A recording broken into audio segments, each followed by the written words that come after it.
درود بر شما عزیزان. امروز میخوام در مورد اهمیت کاهش وزن و داشتن تناسب اندام برای سلامت مغز براتون صحبت بکنم. در مورد اینکه داشتن تناسب اندام و داشتن وزن مناسب چقدر منافع در زندگی روزمره شما داره شاید لازم به توضیح نباشه، یعنی توضیح واضحات باشه. شما وقتی که اندام متناسبی دارین روابط اجتماعیتون رو بهبود میده. وقتی که دیگران در واقع شما رو میبینن از این در واقع زیبایی شما واقعا لذت میبرن. ارتباطات خانوادگیتون رو میتونه بهبود بده. کلا زیباتر دیده میشین. میتونین در مشاغلی که نیازمند تناسب اندام بالاتر هست یا تناسب اندام خوب هست جذب بشین. برخی از مشاغل هست که خیلی تناسب اندام توشون اهمیت داره، مثل هنرپیشگی، مثل خوانندگی، مثل تدریس حتی. یعنی جاهایی که شما اندامتون مثل فروشندگی، اندامتون و فرم بدنی که دارین میتونه تاثیرگذار باشه در موفقیت بیزینسیتون. پس هم از نظر شغلی، بیزینسی، هم از نظر درآمدی، به خصوص اگه شغلتون خیلی ارتباط داره، داشتن تناسب اندام و کاهش وزن بسیار منافع زیادی داره. در مورد اینکه چاقی چقدر مضرات سلامتی داره، باز خیلی از دوستان اطلاعات زیادی در موردش دارن. انقدر اهمیتش بالاست که این در واقع مسئله رو به عنوان ام الامراض یا مادر بیماری ها اومدن نامیدن. بسیاری از بیماری هایی که مدو بدنمون میتونه به وجود بیاد، مادرشون و شاید آغاز کنندش چاقی است. افرادی که چاق هستن مشکلات بیشتر ماسکول اسکلتال هم دارن، اسکلتی عضلانی هم دارن. ممکنه دیسک کمر در واقع درشون به وجود بیاد اگه حرکت‌های نامناسبی انجام بدن. دیسک گردن و انواع مشکلات عضلانی اسکلتی مرتبط با چاقی هست.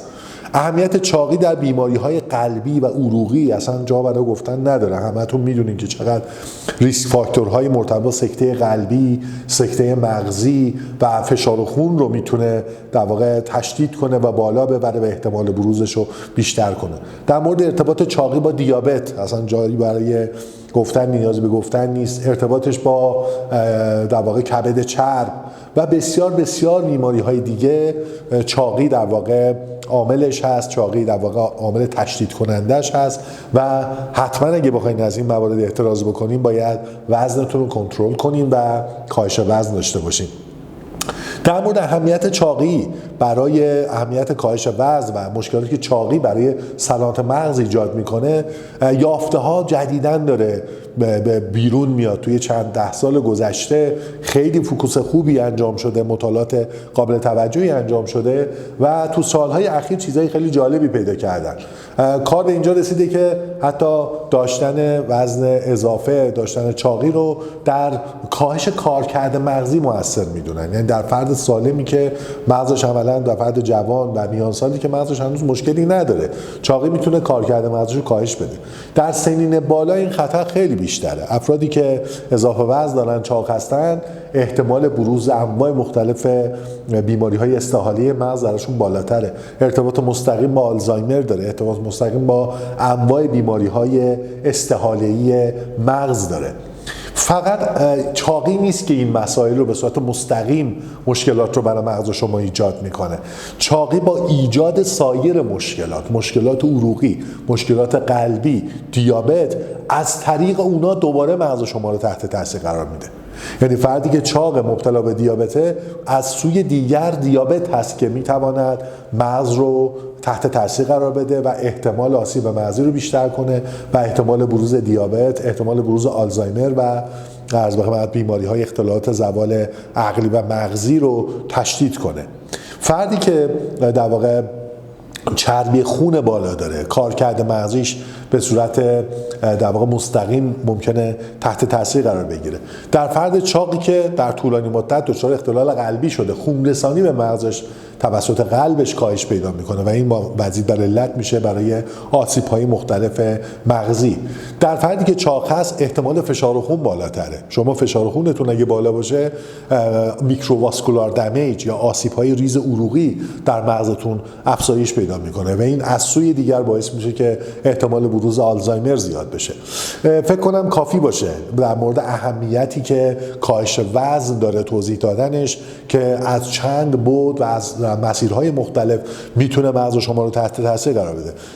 استرس برای مغز یک سمه، یه توکسین محسوب میشه، آسیب‌های مختلفی به مغز میزنه. افرادی که اضافه وزن دارن قدرت تحمل استرسشون هم پایین‌تره، رایز کورتیزول توشون شدیدتره. افرادی که مبتلا به دیابت میشن هم همینطور. همه این عوامل باعث میشه که من شما رو تشویق کنم به کاستن وزنتون و بهترین روشی که میتونم براتون توصیه بکنم برای کاهش وزنتون، برای فرار از چاقی، روش‌هایی که مبتنی بر روش طبیعی و سالم هست. یعنی شما وابسته به دارویی نمیشین، جراحی لازم نیست بکنین، بدنتون رو لازم نیست تغییر بدین. اینا خیلی اتفاقات مهمیه.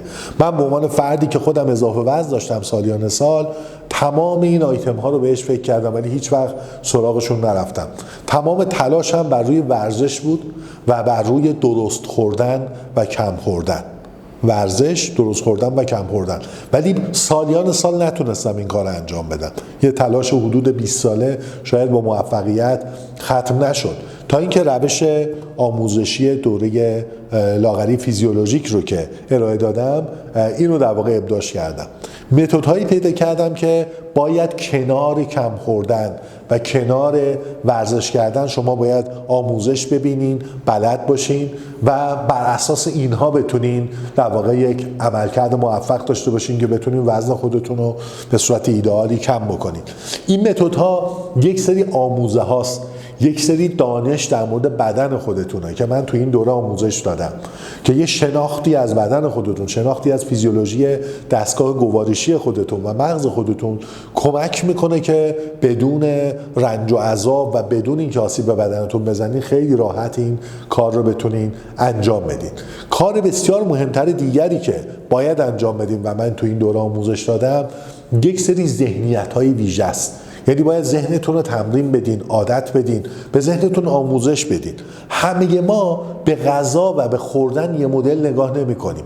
یک مدل نگاه بهینه به غذا خوردن وجود داره، یک نگاه بهینه به عرض به خدمت غذا وجود داره. این نگاه بهینه نگاهی است که شما هم لذت حداکثری ببری، هم سلامت حداکثری تو تامین بکنی، هم به مقداری که نیاز دارین بخورین.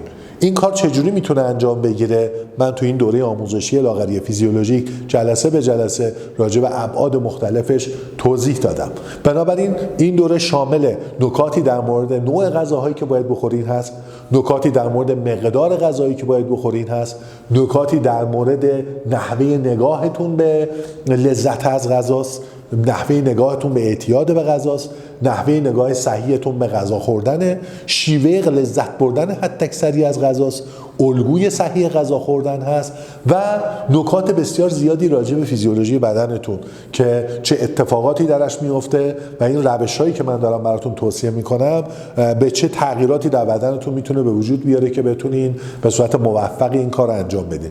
کنار اینها یه سری حرکات ورزشی، ورزش‌های ویژه رو براتون توصیه کردم که واقعیتش پایش روی نخوردن یا پایش روی ورزش صرف نیست. ترکیبی از این 4 تا آیتم با هم دیگه است و برای همین موفقیتش در کسانی که درست دیدن، گوش دادن و عمل کردن تضمینی بوده تا الان. یعنی تمام عزیزانی که موفق به رعایت نکات شدن همه بلا استثناء مقداری که می‌خواستن رو تونستن کم بکنن. این ویدیو رو گرفتم و توضیحات رو دادم خدمتتون، هم اهمیت این موضوع رو خدمتتون عرض کنم که چقدر مهمه واقعا کاهش وزن. من شاید به جرئت بهتون بگم در 10 سال 15 سال گذشته مهمترین کاری که تو زندگیم انجام دادم کاهش 20 کیلو از وزنم بوده. یعنی هدیه‌ای که به خودم دادم و اتفاقاتی که از نظر سلامت در من افتاد، روحیه‌ای که برای زندگی کردن گرفتم، علائم بعدی که می‌دیدم تونستم از بین ببرم، واقعا از هر موفقیتی در زندگیم، از خریدن هر خونه‌ای، هر خودرویی، هر ماشینی، هر ویلایی، این مسئله براتون مهمتره. به نظر من آغاز کردن 4 تا بیزینس جدید انقدر ارزش نداره که اگه بتونین 10 کیلو 15 کیلو اضافه وزنتون رو بتونین کم بکنین در زندگیتون ارزش داره. ارزش این کار رو میتونین از هزینه در واقع درمان‌های موازی که برای این کار وجود داره متوجه بشین. داروی اوزمپیک $3500 هست در مارکت، یعنی شما $3500 با نرخ الان حدود 300 میلیون باید پول دارو بدین، بعد یک اتفاق دائمی هم برای شما به وجود نمیاره. یعنی شما وزنتون رو کم بکنین، کم میکنین تا زمانی که دارو مصرف میشه وزنتون کمه، دوباره اگه مصرف نکنین، رعایت نکنین، دوباره وزنتون برمیگرده سر جای خودش. تو دوره‌های قبلی افرادی که شرکت کردن دوستانی بودن که اسلیو معده انجام داده بودن. حتی اسلیو معده هم تضمین نیست برای اینکه شما وزنتون دوباره بالا نره. رژیم‌های غذایی کوتاه مدت تضمین نیست، داروهایی که می‌خورین تضمین نیست.